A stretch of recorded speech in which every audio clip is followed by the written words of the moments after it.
Well, g'day and welcome to another episode of Kiwi Car Life and the Honda Accord. Long has it been an incredibly hot seller for Honda, and this fifth generation is what most people regard as the car that really started to gain traction in the mid-size sedan market for Honda. And today we're going to be looking around my frankly rather tidy and well looked after by the previous owner 1994 Honda Accord EXi-S 5-speed manual.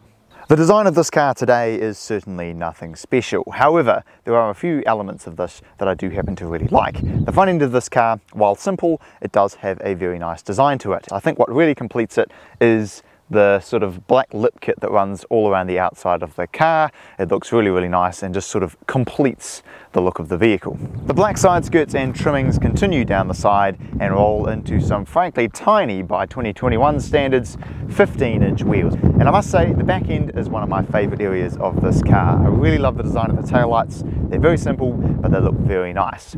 And of course, the two little twin exhausts I think look very cool as well. The interior of this car, even for its age, is a lovely place to sit. The first thing that you're greeted with when you get inside is this delightful looking gauge cluster. I said in the first video that I made of this car when I introduced it that the gauge cluster was one of my favorite parts of this car because it's not the same, but it's reminiscent of the NSX's gauge cluster. And you notice with a lot of Hondas from this era that they do all have that nice, simple look to it. The steering wheel is basic. I'm not a fan of four-prong steering wheel designs, but hey, it's a luxury car, not a sports car, so it's to be expected, especially for a car of this age. However, what I do like about this car is the quality feel of everything. Sure, it's not up to the standard of modern cars anymore, but for the time period, this would have been a very premium feeling car on the inside here. Moving down the center console here, you just have the simple climate control. Thankfully, it has air conditioning.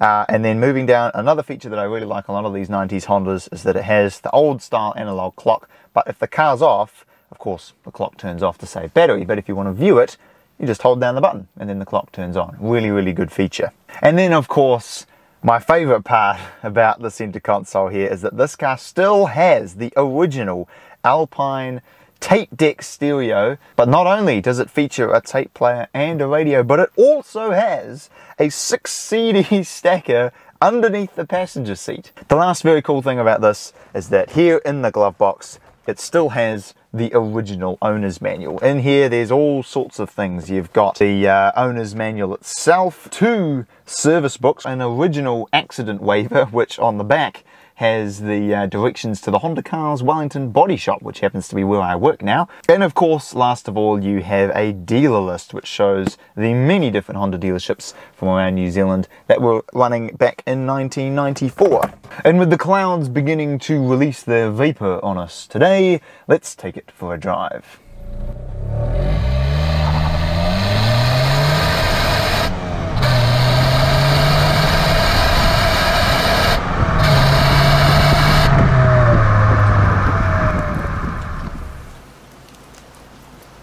All I can say is, welcome to summer, ladies and gentlemen. But alas, we shall press on. And as you would have just seen in that clip before, exhaust noise is not really this car's strong point.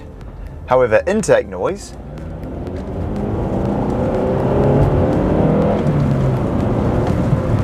is actually not half bad. And there was one slightly less than recommended way to make it sound even better for free. Now don't do this, but I'm going to, for the heck of it, just for a minute, to show you that for a single cam from 25 years ago, this is actually a surprisingly good sounding engine. Let me just execute a little bit of wizardry. 1 minute, 37 seconds later. I've done a thing, and take a listen to it now.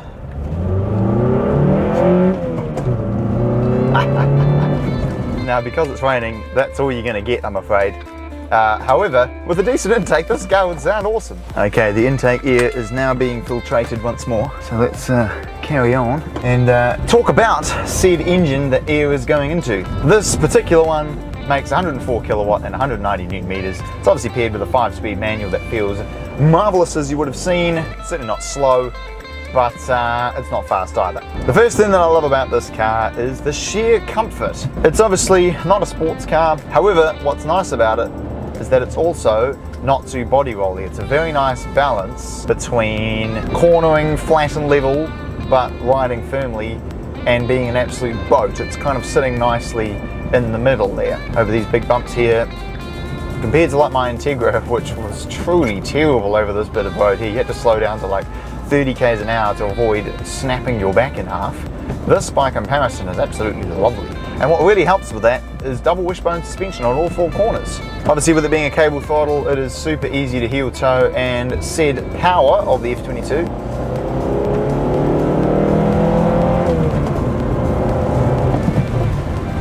it accelerates fine. Look, when you load this up with people, it is extremely slow, but with just me in it, it's fine. And I personally quite like this amount of power, because let's be honest, a car is most fun when you're thrashing it around.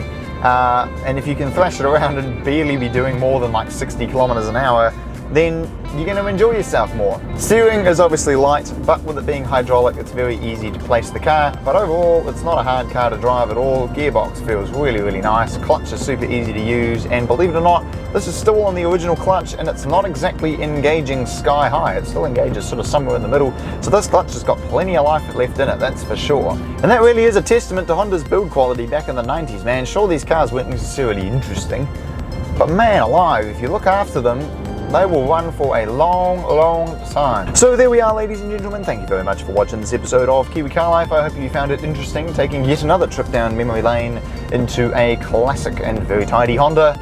If you're also interested in some other old vehicles made by Honda Motor Company in the 90s and 80s, then click on various bits and bobs that are popping up right about now as I get run down by a truck carrying mini logs. And I will see you again next time.